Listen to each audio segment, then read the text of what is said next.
when you think about what is money, right? That's kind of the first question people really kind of go down the rabbit hole on.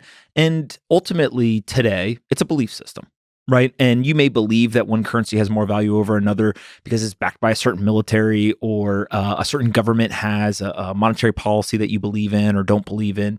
But ultimately, it's a belief system. There's nothing backing this other than a government asks you to pay your taxes in it, right? And they can have a monopoly on violence in terms of they can put you in jail if you don't pay your taxes.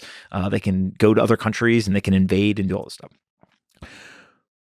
It wasn't always like that, right? It was historically a layer one technology was gold. And so gold was a fantastic store of value. You knew that if you held gold, it wasn't going to be inflated away. It was sound money. It was outside the system and no one could create more of it. And the reason why that's important is because that optimization for store of value served as the bedrock of the entire stack of money for 5,000 years.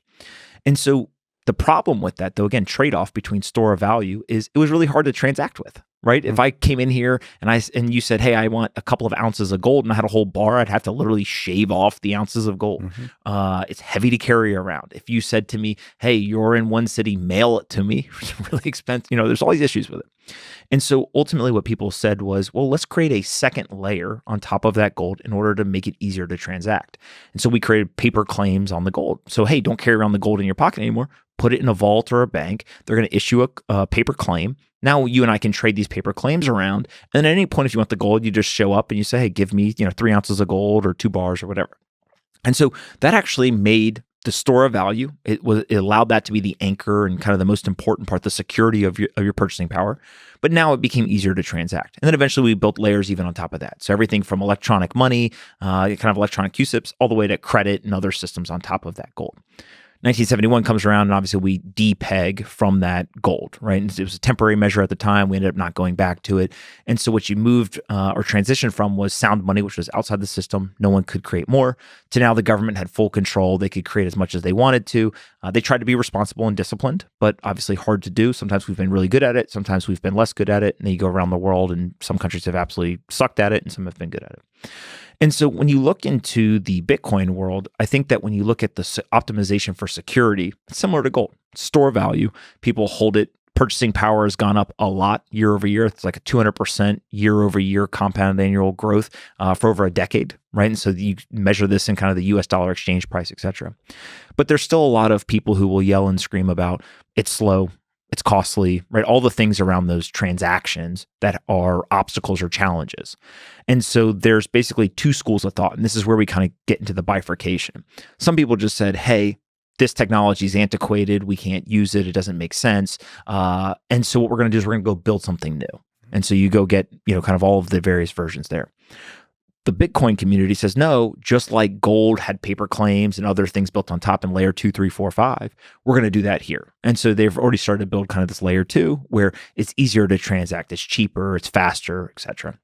And so I actually think that both of those worlds are going to coexist in the future. The big question is just which one has more importance, right? So again, get out of binary. It's just probabilistically.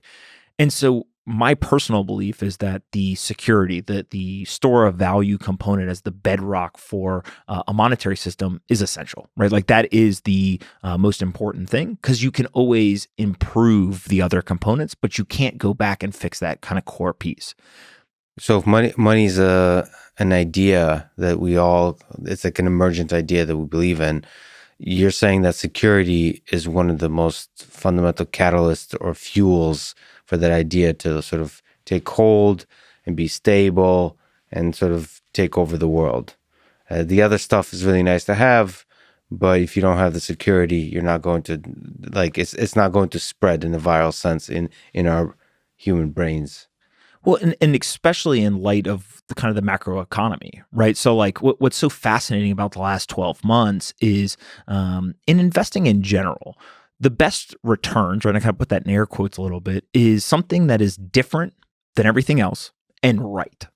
So being different and wrong just means you're an idiot, right? Being different and right means that that's where kind of the outsized returns are. And so if you look around the world at currencies today, they're all the same. They're all inflationary, unlimited supply controlled by a government, done and decisions made in a very non-transparent process. And what we've watched is the manipulation of all of those currencies over the last 12 months.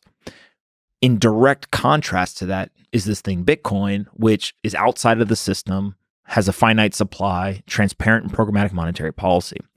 And so when you see those two systems kind of in comparison to each other, in the United States, there's a lot of people who say the dollar works great for me.